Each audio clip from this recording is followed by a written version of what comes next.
based on what you're hearing from clients or wrestling with as a company or doing research or thinking on, what do you bet will be the 2 or 3 critical issues for strategists in the next 2, 3, 5 years? Martin? We just indeed completed an internal project called the Future of Strategy. It involved looking essentially at what was happening in the practice of strategy, what was happening with the ideas of strategy, what was happening in the business environment, the nature of the strategy problem to be solved. And I think, in a word, we think the future is in decoding the strategy is dead message and seeing that behind that strategy is dead message. Actually sort of getting behind that and seeing that the companies, and there's some very high performing companies that do say things like we don't do strategy, actually seeing that behind that lies a mathematical failure of the algorithms that strategy is conventionally used, namely analysis, forecasting and optimization, for the simple reason the world has become so turbulent that it is largely unforecastable, and therefore the idea of an analytically driven plan which is durable across a 5-year or 1-year period is convenient when it applies, but it doesn't really apply anymore. I've got some analytical evidence to sort of back that up.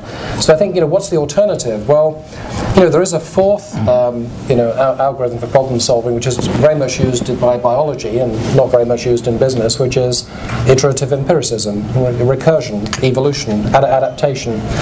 So I think adaptive strategy is not a new idea, but it is somewhat unoperationalized and uncodified, and that's where we think the future lies. So I think if we're looking for some headlines that capture the flavor of that, I think as Gemma Watt says, that there's a sort of bush of ideas after about 1980 in strategy.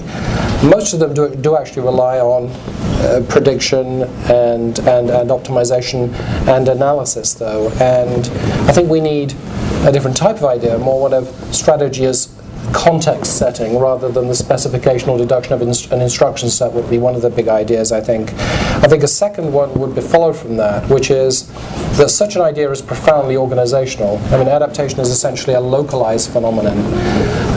And of course, strategy, the practice of strategy, is very much tied to a heritage of a small number of clever people deducing the nature of the world and then promulgating that to others who implement. That couldn't really apply. We need to rethink a sort of more decentralized notion of strategy, I think, to live in that world.